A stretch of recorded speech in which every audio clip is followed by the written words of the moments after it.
No, I haven't modeled in a while, but it's like riding a horse. You never forget it. Excuse me? Send a picture resume?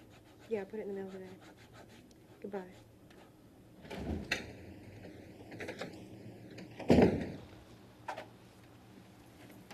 Hi. Hi. Who was that you're talking to? The reception hall? What? Funny thing today. Everywhere I went. Congratulations, Russ. Sure happened fast. Russ, what are you talking about? Kingsley College thinks we're getting married. You don't know anything about that, do you? Come on. We're living together. Everyone's gonna assume we're getting married. When a couple lives together, married is exactly what they don't get.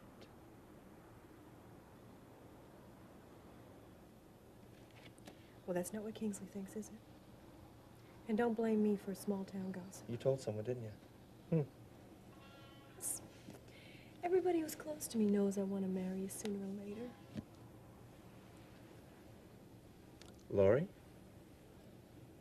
You told her, didn't you? Because she was all excited about her engagement. You needed to have a little dream, too, huh? Russ, you're really treading on thin ground right now. Am I? Look, I've been working my tail off all day long, calling up every PR department, getting my face slapped by every agency. I don't need for you to come home and call me a liar. But you did it, though, didn't you? Well, so what if I let something slip? So what? So what? You're pushing me, that's No, what... I'm not pushing you. Everyone think we're getting married. Well... You walk around and act like we're getting married, so I'll have no choice but to get married. Isn't that it? Don't worry about Lori. She doesn't have a thing that we don't have. Man, she's on the rebound, in love with a wedding. Besides, you and I, we've got each other, okay?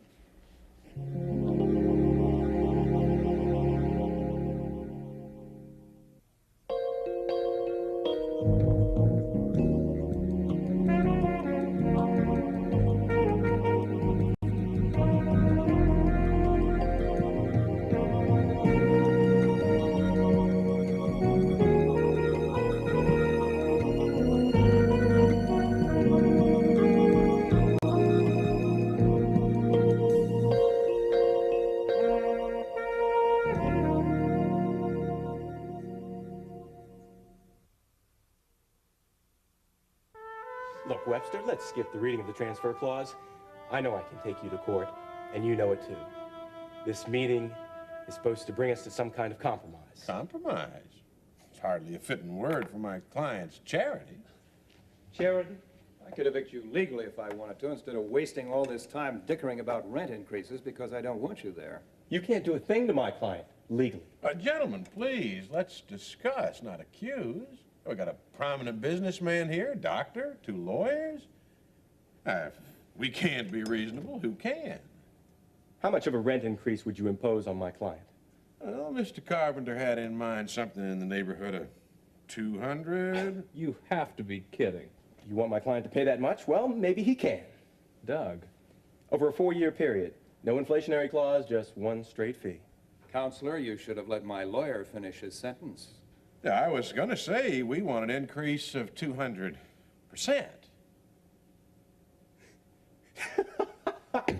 200%? That means he'd have to pay $1,800 a month. Hughes, we're not testing your math. Just his patience. There is no way I'll pay that kind of money. Now, Hollister Square sits in the middle of one of this city's worst neighborhoods. It is now. The trouble with you is, Doctor, you don't have any vision for the future. I do. I see you behind bars. Hey, that's enough, Hughes. Look, I am providing a service for patients in the inner city. I'm going to cut my costs accordingly. And I cannot meet that kind of rent. Come now, Doctor. You're going to be up to your ears in insurance receipts. Webster, how long do I have to endure this? I am sorry, Charles. I thought they came here to negotiate. Carpenter, what do you want of me? I want you out. No, I won't go. Well, then, we'll see you in court. You were wrong, Webster. You've got a doctor and a lawyer here, but you've also got a swindler and a con artist.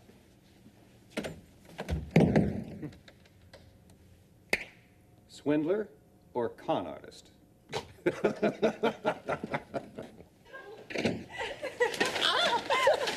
Oh, we should have bought stock at Hartman's before we cleaned their shelves. Oh, I can't believe we got it all in one trip.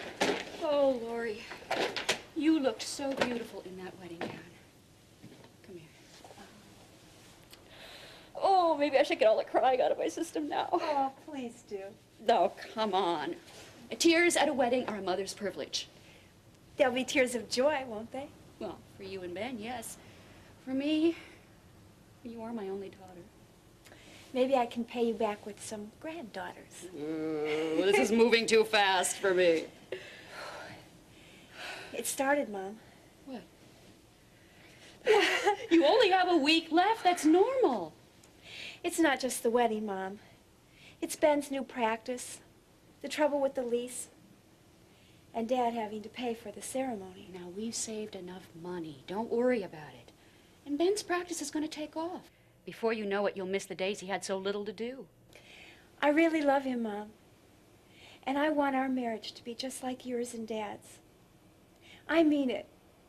You've given me the perfect model. Not perfect, but a pretty good one. You know what scares me the most? Opening up your life and letting someone in there to stay. How did you know? I know you. Lori, some girls worry about silly things like homemaking and cooking. And other girls are afraid that their husbands won't make enough money or be faithful.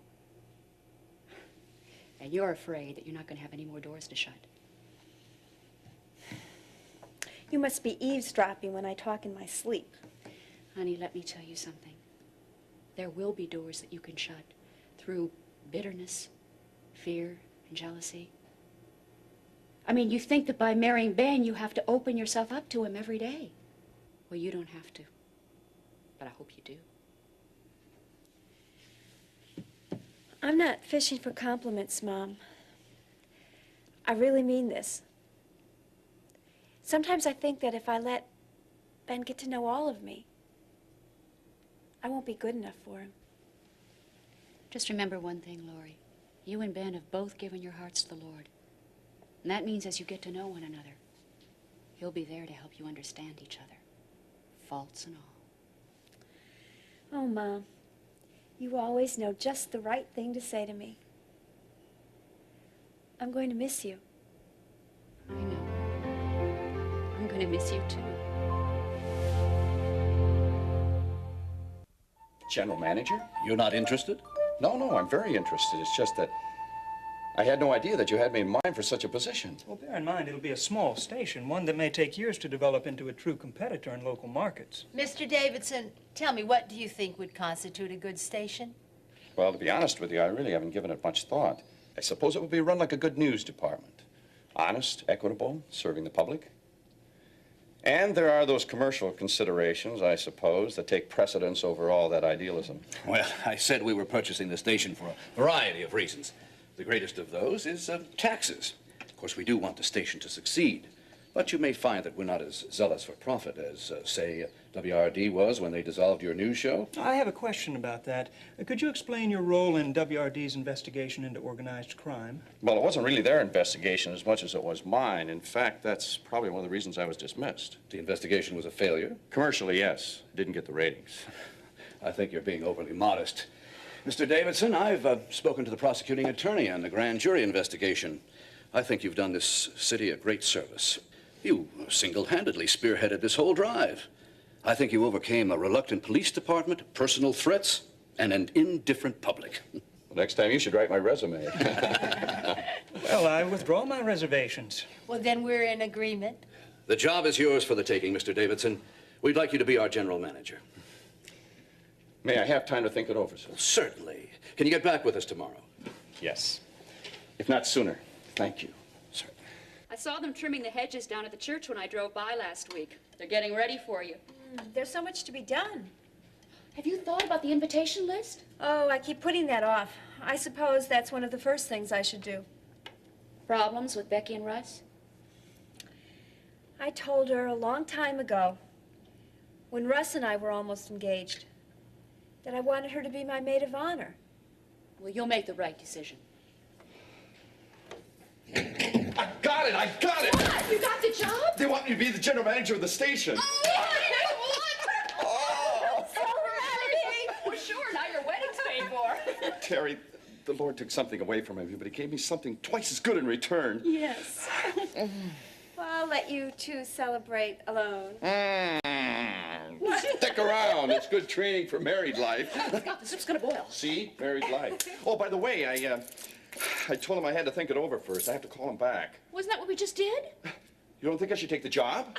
Wait, I'll get to the phone quick before they change their minds.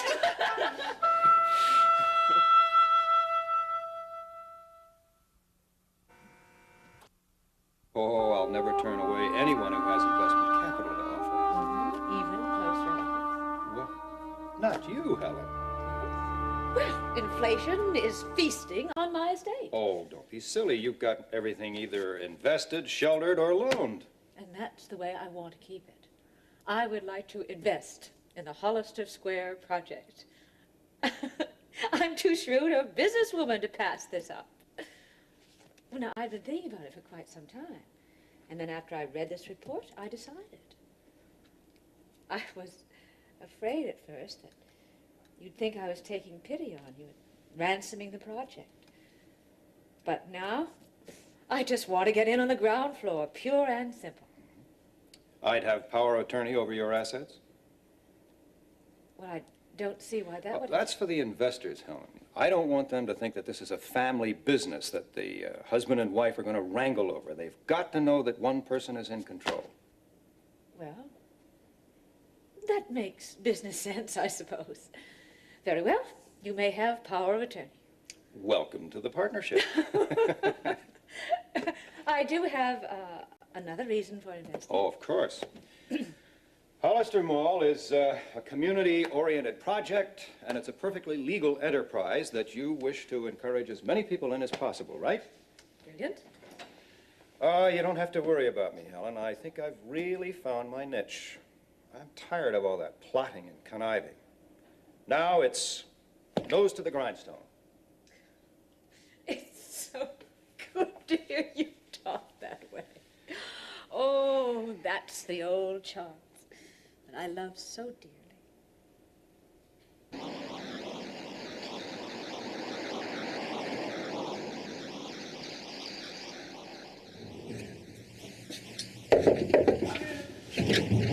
Hey, Russ. Hey, Mitch. You called me. What's the matter? You said it was urgent on the phone? Yes, sir. I really don't know how to tell you this. I got a call this afternoon from a man who refused to identify himself. Yeah? Now, he requested that I set up a bank account in my name and your name. What? Well, you kidding me? No. I'd like to tell you he's some kind of nut, but he sounded quite intelligent and capable and very well-intentioned. And then he named me personally. Russell Weaver, for finances for medical school. As I understand it, you can spend the money for whatever you like, as long as it's for legitimate school expense. Now, wait a minute. Back up. A total stranger has offered me a blank check to get me through med school? Well, now, I doubt that it's a total stranger. Probably someone in your life who prefers to remain anonymous. There's no one in my life who would do that. Anyway, I thought I'd better check with you to see whether you want me to follow up on this. It's like a 10-to-1 shot. The bet's so attractive and the loss so little. You know, what I could do is have the money deposited in the bank that Spence Morris uses and have his friend Ella just accidentally stumble onto the identity of the depositor or maybe trace the check. Hey, you think this guy could be serious? Yes, I do. And I'll tell you why. Hmm? There's a condition tied in with this contribution. He wants you to live alone. Wants me to what? Live alone. I know the single life is profitable, but this is ridiculous. Well, you can tell your friend next time he calls back that he can keep his checks. Nobody tells me how to live my life. Well, now, such nobility could cost you over $30,000. No, nobility isn't the right word. I just wish you could use your stubbornness for more redeeming causes. All right, Mitch. Come on, don't preach to me, please. This whole thing is a little bit crazy, don't you think? I do. Who could it be? Well, if I didn't know Scott Davidson was broke, I would say it was him. So, you want me to tell the man we're not interested? Yeah, I want you to tell the man we're not interested and ask him who he is, thinking that he can run my life. He just might be somebody who cares very much.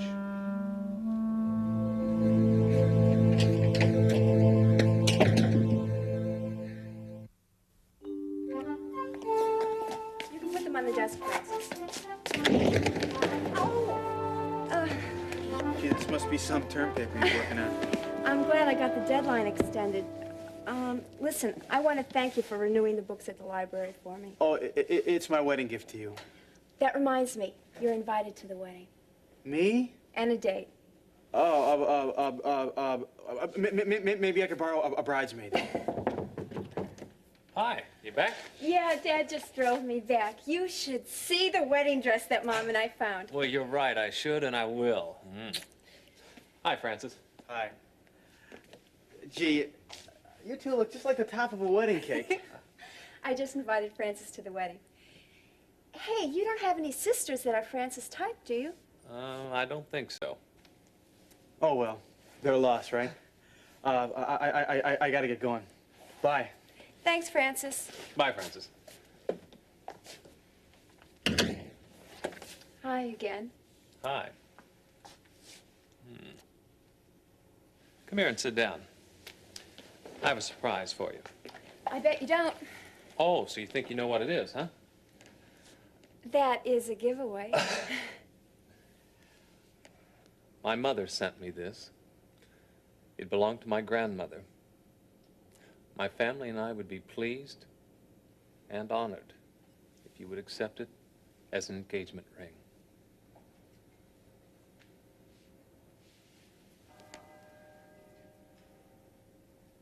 Come here.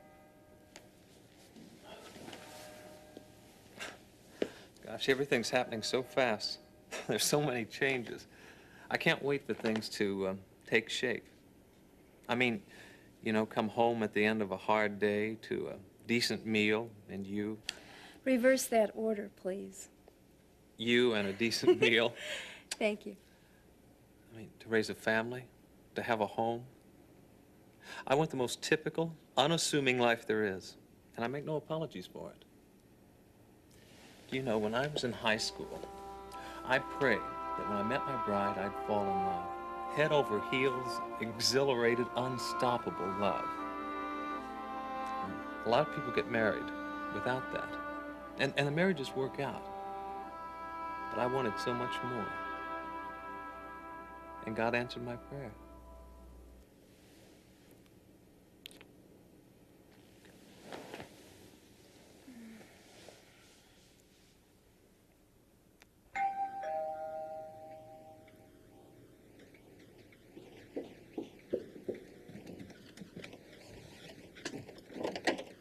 We have encyclopedias. All right, all right. Are you alone? No, I got the Steelers front line upstairs. I think it's time we had a talk. I figured as much. With the wedding on, you just want everything to be nice and sweet, don't you? What I have to say to you goes beyond that. Would you sit down, please? Make it short. We haven't talked much together, you and I. You always thought that I favored Terry over you. I tried very hard to keep that from happening. Maybe I failed, but there were reasons why I acted like I did. Do we really have to go through all of this? Look, I am trying very hard to smooth over our relationship by being completely honest Just with get you. to the point, will you? Nancy, I'm not your mother. Your dad had an affair with another woman. She didn't want you, so I took you in. Nobody knows about this. I decided it was best to keep it even from you. I wanted to bring you up as my own child. Maybe I was wrong in keeping it from you. Nancy, will you say something? What do you want me to say? Oh, Mommy dear, how could you? You're even more unfeeling than I imagined. Yeah, smarter, too. I knew all along. I don't believe you. Daddy got drunk on my 16th birthday and told me everything. What a birthday present. He would have said something to me if he told you. Yeah, maybe he forgot. You're lying. Elaine Hellinger. She was a hostess at the Franklin Lodge Inn. And according to Daddy, she had the deepest blue-green eyes that you've ever seen. I'm sorry I can't just throw myself into your lap and forgive you, Mother, but it's much too late for that. Now you know why I never trusted you. You might have told me you knew. Mother, that's the only ace that life's ever dealt me. That and one other thing. What I know about Terry. Because you see, Mother, you're not my natural mother, but you're also not Terry's either. That is a lie. You want to prove it? That's absurd. You can't prove it, can you? You're insane. Quite the contrary, Mother. All I have to do is tell Terry about it, and it's quite believable that she's illegitimate, too. Want to see who goes to the wedding now?